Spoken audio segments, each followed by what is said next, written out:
Um, so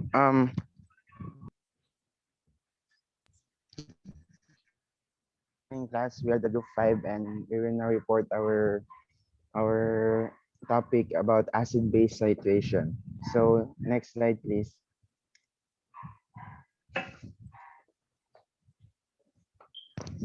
Okay akong voice mo, klaro lang. Yes, go Jamie. Sige. The next slide please.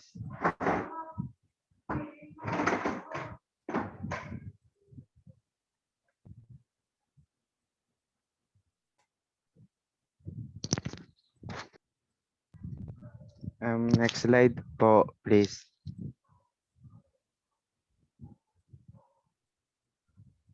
So the objectives for today. So wala na mo nasurat ang objectives karon na wala na type, wala na edit pero i-sortiran ako ang objectives ha. So number 1 is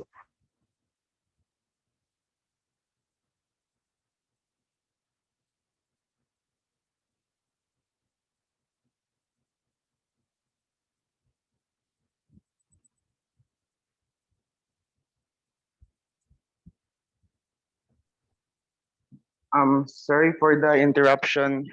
Nawala kalit. Wala na ako nasulat ang objectives pero i-sortira na mo. So the objectives for today is number 1, to determine the normality and molarity of NHCO3. Number 2 is to differentiate the acidimetry and alkalimetry, and last is to know the reason why we cannot titrate acetic acid with ammonia. So next po. So activity number 1. Here is the problem. A laboratory analysis prepared a sodium hydroxide standard solution. To determine its concentration, 15 ml of the NaOH standard solution was titrated with 27.5 ml of 0.2 m. Sulfuric acid solution. Compute for the concentration and normality of the NaOH standard solution. Next. So here's the solution. So molar mass of NaH2SO4. So kabalo man ta sa unang pagkuha sa molar mass ba? Oh, dali ra kayo.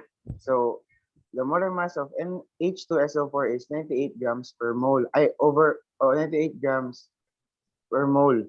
So the milli equivalence weight, the formula of milli equivalence weight is MW over frequency times 1000. Ang 1000 is constant na, di ba? So 98 grams per mole over 2 times 1000 milliequivalents mole. So the answer is 0.049 grams milliequivalents. So to get the N is weight over volume times milliequivalence weight. So the N is 0.4 milliequivalents ml equals weight over 37.5 ml times 0.049 grams milliequivalents. So isolve na siya. Then ang answer is 0.735 grams H2SO4. Next. Next po. So second is molar mass of NaOH. So kato ang pagkuha na po, ang answer is 40 grams per mole. So para makuha na to siya, kailangan sa nato i-balance ang equation. So 2 NaOH plus H2SO4 equals Na2SO4 plus 2H2O. So balance na siya. So atong button next is to solve na. So 0.735 grams H2SO4 times 1 mole H2SO4 over 98 grams H2SO4 times 2 mole NaOH over 1 mole 1 mole H2SO4 times 40 grams NaOH over 1 mole NaOH. The answer is 0.6 gram NaOH. So same rap sa ganina, ang pagwag yapon sa N kay nato yapon ang formula, then 0.6 grams over 15 ml times 0.04 grams milliequivalent. So ang answer is 1 N of NaOH. NaOH. Next is, so kani siya nga part, C1V1 equals C2V2. So C1 times 15 ml over 15 ml, then 0.4 N times 37.5 ml over 15 ml. So i-crush out na to ng 15 ml o 15 ml kay same man sila. So ang nabilin lang sa side kay C1 is equal to 1N NaOH. So sa kaning nga type version data given na ning sa weight, sa volume o sa normality. So next, so itawag na ko si Esmalin. Bro, ikaw na bro. For the solution for normality of sodium bicarbonate for trial 1, so we compute for the molar mass sulfuric acid. So we have 98 grams per mole. For the molar mass of sodium bicarbonate, 106 grams per mole. So we compute for the mill equivalent weight. For the solution, mill equivalent equal to molar weight over F times 1000. So we compute the input the data, so 98 grams per mole of times 1000 over mole. So we have answer of 0.049 grams per mill equivalent. So solve for the weight equals to N times volume times mill equivalent weight. So input the data, 0.15 mill equivalent weight over ml multiplied to 49 ml and multiplied to 0.049 grams per mill equivalent. So we have the answer for the weight 0.36015 grams. And for the uh, mill equivalent weight for the sodium bicarbonate, we input the data 98 over 1 multiplied by 1000 milliequivalent over mole. So we have the answer 0.1 grams over milliequivalent. So compute the normality weight of uh, NaHCO3 volume multiplied by MEQ weight. So we input the data 0.36015 grams over 20 ml multiplied to 0.106 grams. So we have the answer for normality 0.17 normality. And for the solution for the trial 2, so we already have the molar masses.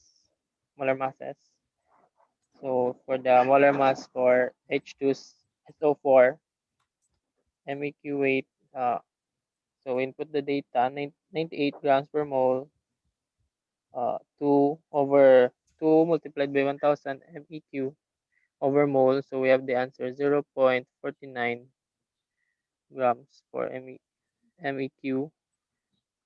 For the solve for the weight, and multiply the volume multiplied to MEQ weight.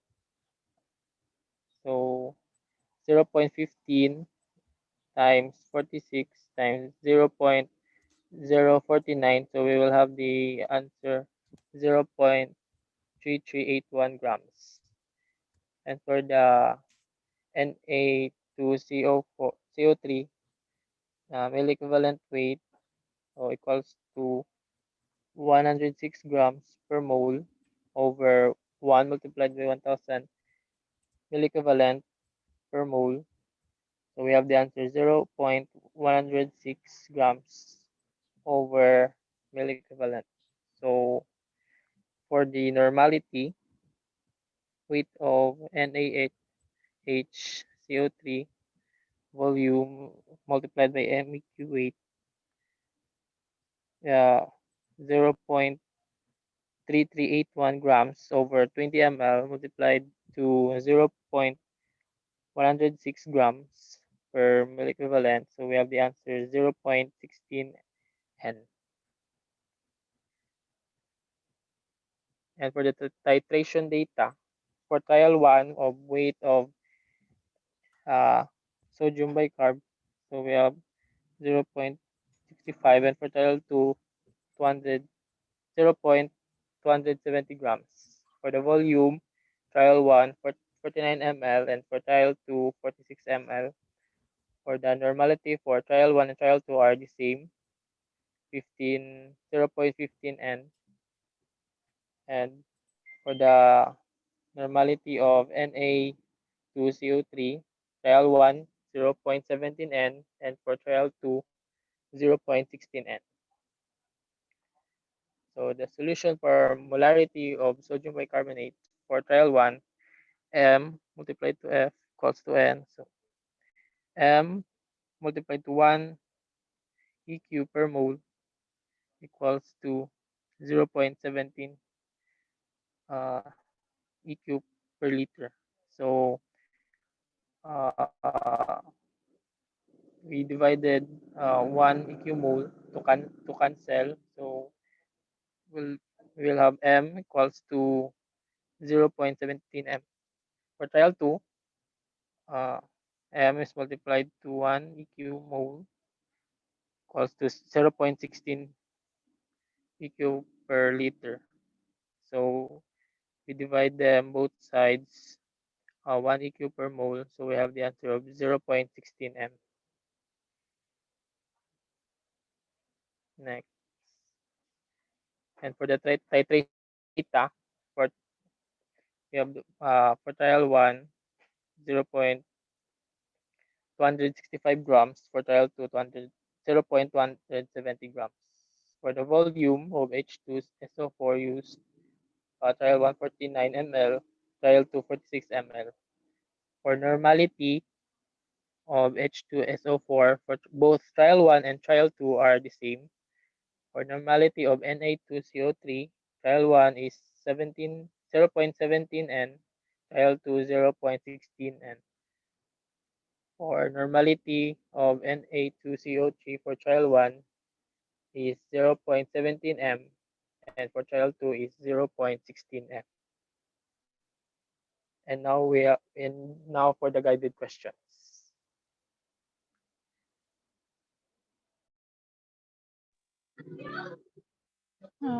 Number 1. Differentiate acidometry and alkalimetry. The difference between acidometry and alkalimetry is that acidometry is the measurement of the strength of acids, whereas alkalimetry is the measurement of the strength of alkaline compounds. Acidometry can be used to determine the concentration of a basic or an alkaline substance. However, we need to use a standard acid solution. Alkalimetry can determine the concentration of a basic or an alkaline substance if we are using the reaction in an acid-base titration process. Next, nice. Why can we not titrate acetic acid with ammonia? We can titrate acetic acid with ammonia because acetic acid is a weak acid and ammonia is a weak base. Due to that, the color change shown with the indicator is often weak, and therefore it is very difficult for the observer to see the change of the color. Conclusion. In this activity, we determine the normality and molarity of the samples. We have also differentiate the acidometry and alkalimetry and have known why acetic acid should not be titrated with ammonia. That's all. Thank you. Ayos sa i-ano ha, i-stop ang screen share. Request ko remote control, Hazel. Para ako mag-control sa screen. Okay. Ayan. So let's go back. This is actually the same with the first one. This is just part 2 of the acid-base titration nato na activity. Let's have the first one, the first problem. Let me see. Ay, nasubra. Ayan.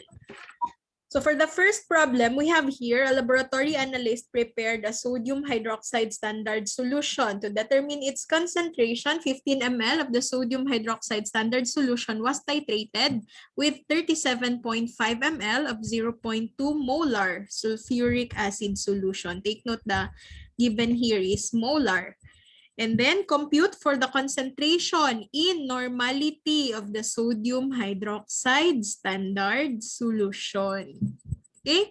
So given class ang molarity sa ato ang titrant, 0.2 molar. Tapos ang volume nga na-consume 37.5.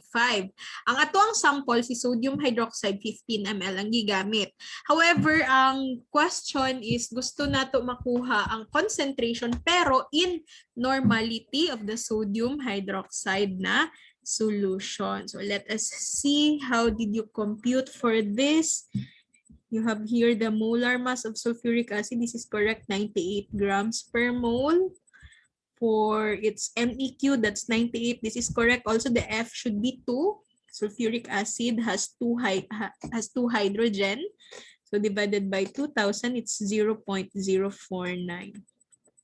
And then, inyuhang i-convert ang molarity to normality. So 0.2, that's 0.2, right? Yeah. 0.2 times M times F. What is the F here? Since this is sulfuric acid, so it's 2. So this is correct. 0.2 times 2 is 0.4. So this is what we are going to use if we want to compute for the amount of sulfuric acid na nagamit during titration. So 0.4 times ang volume na nagamit, 37.5, times the MEQ 0.049. So a total of 0.735 grams na sulfuric acid. So pag nakuha na nato na, the step 2, remember, is to use stoichiometry to determine the amount of sodium hydroxide. So you need the balanced equation for this. So kung sa balanced equation, Na will have sulfate, so sodium sulfate.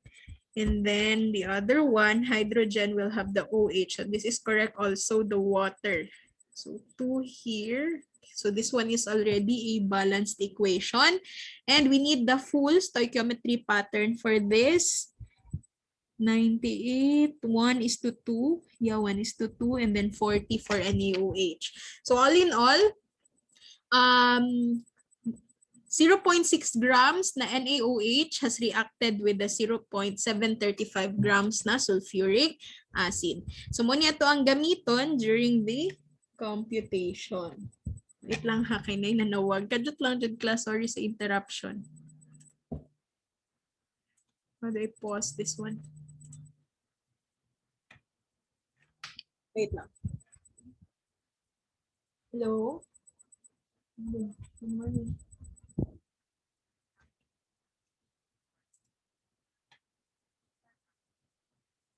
Yes po.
Ayan, sorry for the interruption again. Let us see your computation, 0.6, and then ang nagamit na sodium hydroxide was 15 ml. So, asagikan ng 0.04, this is the MEQ weight of our sodium hydroxide. So, 40 divided by 1,000.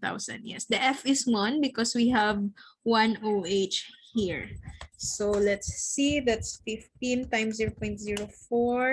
Then 0.6 divided by, that's 1. Okay, so our sodium hydroxide here is 1 normal. Okay, that is correct. Or you can use, this one is the shortcut, right? So C1 equals, or C1V1 equals C2V2. We are looking for the concentration of our sodium hydroxide. So we have 15 here, and then this one is the converted concentration of the sulfuric acid. So 0.4 times 37.5 divided by 15. Yes, this is also correct. 1 normal na sodium hydroxide. Okay. Question sa problem number 1? Wala. Nagkasinabutaan na. So sa problem number 2, you have here the titration data. But we don't use this one also because this is not a pure sodium carbonate. Take note, this is sodium carbonate, that this is different from the sodium bicarb. But the sulfuric acid is still used here, 4946, normality is 0.15. So let us see your computation. You have there the molar mass of sulfuric acid, 98. Okay, the F is 2, that this is correct. So milli-equivalent weight is correct. So to get the amount of sulfuric acid na nagamit during titration, so normality is 0.15 times 49. Wait. Yeah, this is 49. And then 0.049. Let's check if this is correct. 0.049. The amount of sulfuric acid used was 0.36015. Okay, that is correct. Now for the normality, this is sodium carbonate. I just want to correct this one. The F should be 2 class. Look at your submission if we use 2 for the F. Bakit 2? Sodium carbonate is neither an acid nor a base. Dili siya acid, dili pud siya base in this case ha. Pero pag we check the pH, it's actually alkaline, it's basic. Pero pag magkuha ta og F, we cannot use kasi the acid and base kasi ang base dapat manggut number of hydroxide or number of OH, pero wala man ni siya OH. So mahulog ni siya class nga salt. So sa salt, you have to utilize the total number of positive or negative charge. And for sodium, sodium carbonate man ni siya class, sodium class, this is positive. Sorry. Let me erase that one. Ayan, for sodium class, this is positive 1. Pero naamantay subscript, which means duha ka sodium ni siya. So total man, kailangan na to siya i-add. So duha ka positive 1, it's positive 2. And then this one is a polyatomic ion. So it's one entity. It's one compound here. We have polyatomic ion pala, a carbonate. So if you look at your periodic table, the charge of carbonate is negative 2, which means the F here should be 2. So you just correct that one, ha? Do not forget. Milli-equivalent weight now is molecular weight. This is correct, 106, but take note, this should be 2. Which means this is 106 divided by 2,000.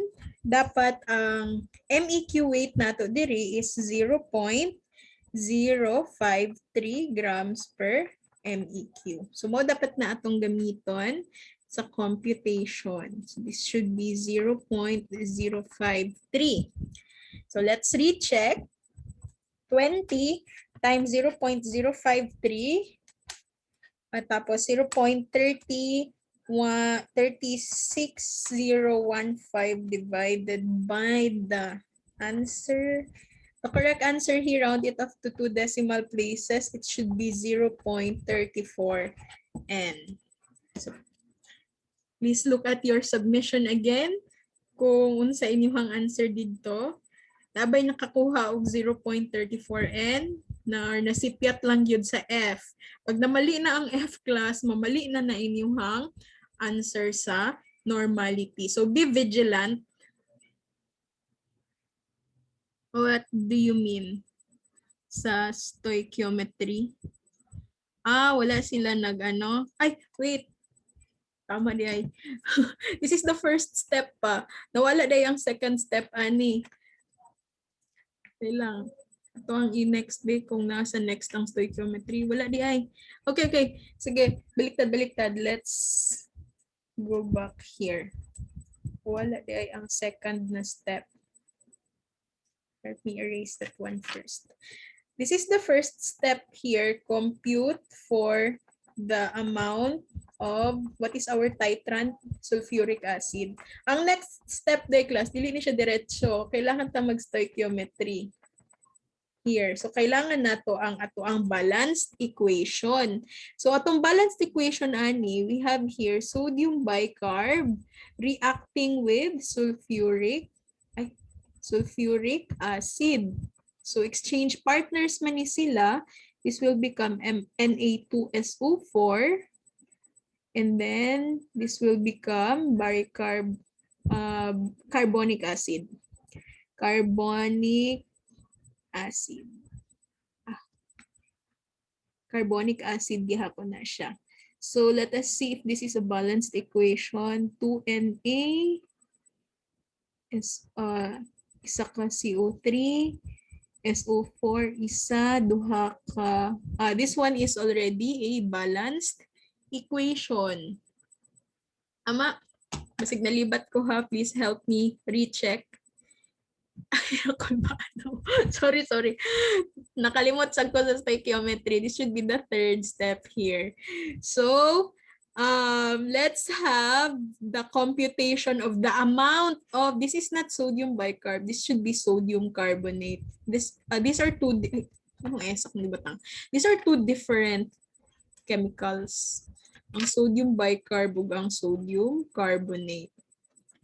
Ayan. So, pila ganito atong sulfuric acid, 0.36015 grams. Ni sulfuric acid, let's convert it to its mole using its molecular weight. Tapos, the mole ratio, 1 mole of sulfuric acid is also 1 mole. Equivalent sa 1 mole ni sodium bicarb. Tapos, mole man ni siya, i-convert nato siya sa grams using again the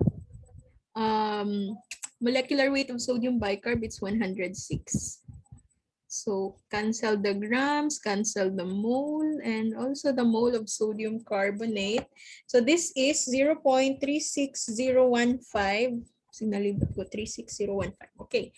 Times 106 divided by 98.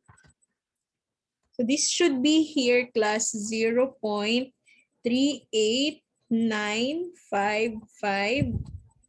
grams. May nag-chat. Okay. So, tama. Parehas tag-answer. 38955 grams. This is for the sodium bicarb. Na mo ninyong gamiton diri sa third step class. Ang weight ni sodium carbonate is 0.38955 grams. This is correct, 20 ml. Nakalimot ko butangan ni sa activity. Di pong pagbuhat ana. So gihabol na lang siya. Times, this should be not 0.106. Kay remember, ang F nato dapat kay 2. So, 0.053 dapat ni siya grams per MEQ. So, let's recheck the answer here. 0.38955 divided by 20 times 0.053. The correct answer here, i-round off na lang nato, 0.37. Okay, 0.37. Ayan. So I hope nakuha ninyo ng 0.37. Katong sa mga na mali ilahang answer, so ang source sa inyong error, just like this sa report, number 1, mali inyong F sa sodium carbonate. And number 2, nawala ang step 2. So mag-stoichiometry sa siya. Remember, ang sa step 1, ang nakuha nato, amount na siya ni sulfuric acid. Dili na siya amount ni sodium bicarbonate. Ang kailangan nato ang balanced equation ug ang stoichiometry. Sige, ay mo kalimutan na ha, kay para pag abot sa quiz, tama na. Ug sa exam pod, tama na sad siya. Bawian ninyo ni sa exam. Anyway, ang sa inyong laboratory manggod, ang pinakadako gyud, that is the same for LEC also. Ang pinakadako percent sa inyong grado, inyong yung exam, that's 40% of your grade. Tapos ang quiz kay 30%. Kaning inyong output sa activity, 20% na siya. Ang remaining percent sa lab, that will be for your report. I mean, sa kanang participation ninyo during the report mo na nga, I need to hear everyone. And also, kanang sa mga lessons na to sa inyong pag-participate. Actually, if dili mo maka-on sa inyong microphone, gina-credit na ko na ang ginasend ninyo sa chat. So, dihan ako ginakuha ang participation. So, nakasabot ko ang uban, walay mic. Ang uban na ay mic, di lang mo tingog. Feeling na ko kanang pag 7:30, klaro kay nila mga tingog nga bagong mata. So, okay lang sad na kung mag-chat lang mo, wala yung problema. Wala sad mo nag-on og cam, feeling na ko nagpabalay ra mo diha. Wala po ko'y problema, na wala tay wala tay pilitay din he. As long as nagkasinabot ng atong istoryahan nga titration class. Wa ko'y problem with that. Bahala mo naghigda mo din. Sana all naghigda. Ang maestra di pwede maghigda. Kalisod mag-lesson nga naghigda. Sana all sa inyong tanan, no? Pero pag abot sa face-to-face class, di na gyud na mahitabo ng maghigda-higda lang ang maghigda sa classroom. Pero ang uban kay mo kalit na og kahinahinay na og ka-slide sa bangko kay padong na gyud mutug pa. Padong na gyud matulog. Pero as much as possible, we have to keep ourselves awake para again magkasinabot ta sa ato ang lesson. Ay, di na mo-move. Ano man eh. Gimingaw noon mo sa makatulog sa classroom. Daghan na siya og cases. Daghan akong estudyante nga kanang gibiyaan na mo siya sa sulod sa classroom. Kapila na ako na nabuhat. Grabe tong natulog sa sulod sa classroom.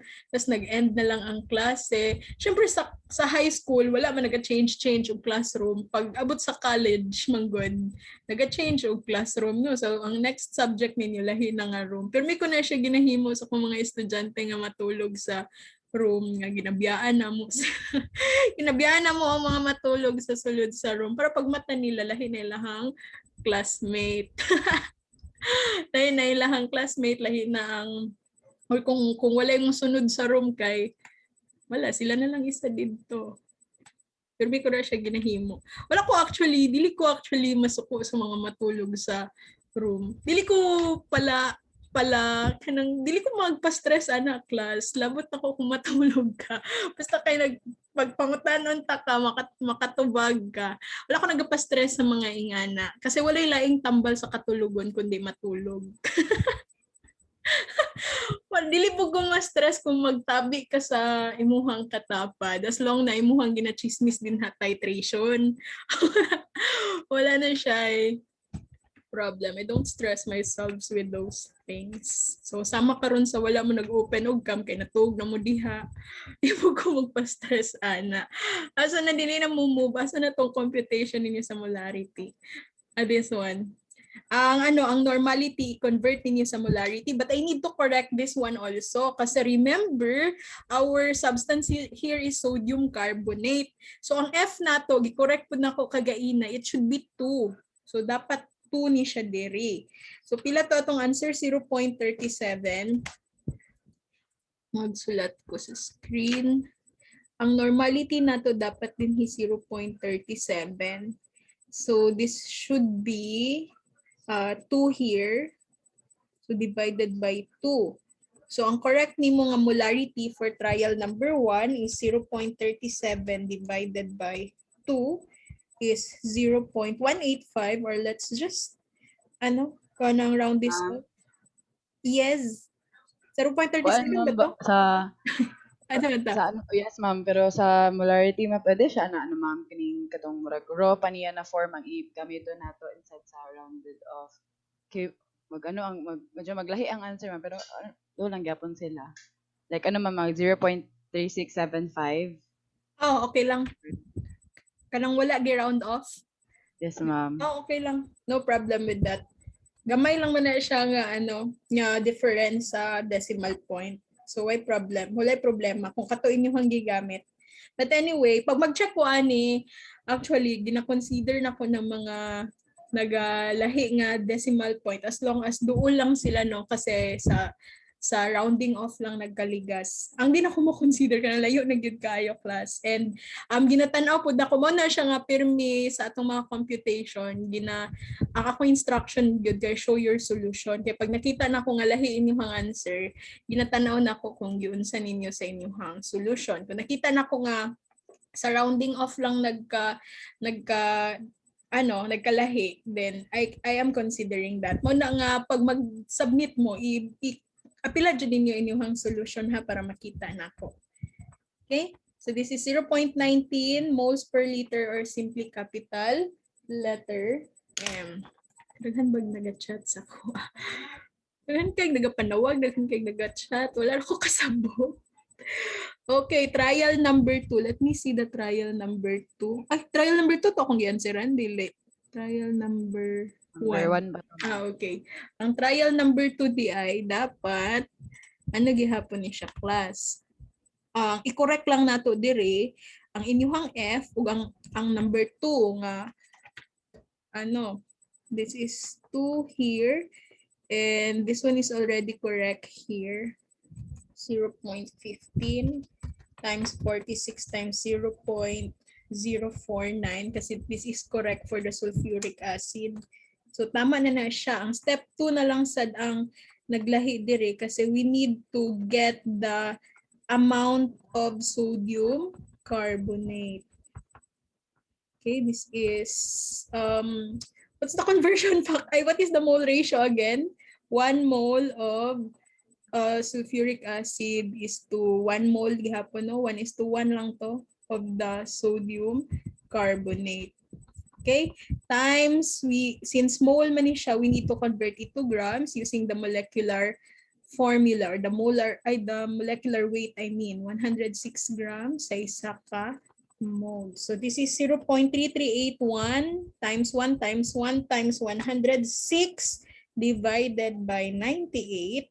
Ang amount gyud sa ato ang sodium carbonate is 0.3657 grams. Okay, so dapat mao ni siya atong gamiton dinhi 0.3657 grams, and take note this should be 0. Kasi 2 man ni siya, 0.053. So kana lang inyong i-correct dito sa inyong computation. So 0.3657 divided by 20 times 0.053 is 0.35. Round off na ko 0.35 MEQ per ml or capital letter N. And thus, if you compute for the molarity here, molarity is times F equals N. Tapos, remember our F here is 2. EQ per liter equals our normality here is 0.35. Let's just use equivalent per liter. So divided by 2, M now here is 0.35 divided by 2. Kung gigamit ninyo ang 0.345 niya, i-divide niyo sa 2, I have no problem with that also. Let's round this off. The correct answer here is 0.18 capital letter M. Okay? Anyway, this one is recorded if mag-study mo niya, nakalimot mo unsaon siya, send lang na ko ang link aning recording. Questions, class, about sa computation for activity number 12? Okay, so let's go sa guide questions. We have acid-base titration class, natay duha ka types, alkalimetry ug acidimetry. Ang inyong tandaan pag acidimetry, ang imuhang titrant dinhi acid. Ha? Pag acidimetry, ang titrant acid. Therefore, ang imuhang sample ani kay base. Mo na tama ni siya na kani acidimetry can be used to determine the concentration of a basic substance. So ang ginagamit nga standard solution kay acid. So acid, acidimetry, acid ang titrant, ang sample kay base. So that is also true for alkalimetry. Alkalimetry ang titrant kay alkaline or base, tapos ang ato ang sample kay acid. Okay? Ana lang para madali ato ang life kay usay man gud makapuy ko magbasa sa definition, ato na lang i-simplify para ma-free ang uban storage capacity sa ato ang brain. Ha? Acidimetry, titrant acid, tapos automatic sample kay base. Alkalimetry, titrant kay alkaline or base, sample kay acid. Yan. Tawag na siya sa process sa titration. Tapos wala nilihok ako ang ayan ang cursor. So why can we not titrate acetic acid with ammonia? Acetic acid is considered a weak acid and ammonia is considered a weak base. So we have never titrated weak acid against weak base and vice versa because we cannot find a suitable acid-base indicator. So wala tay indicator for this, therefore we cannot get a sharp endpoint. So ana na siya. We can titrate strong acid against strong base or weak acid and strong base and vice versa kasi naatay mga available indicators para makita nato ang endpoint. Wala lang for weak acid and weak base. So tama po din yung answer for number 2. Okay? Questions? That ends our activity number 12. And this is our last activity for Anachem. So sa Monday, mag-exam na ta. Ato ang lab exam sa Monday. Before ko mag-lab exam, mag-quiz at kadali og activity 11 and 12. Pero a very short one. A very short quiz lang. Tapos after the quiz, we'll have the exam. Sa lab ha, sa lab. Pero sa lecture, mag-continue pa ko sa ako ang electromagnetic spectrum. Okay? Questions before ta mag-end? I will not hold you until 12 o'clock. Kawa naman tayo himuon. Magpahuway na itong mga brain cells.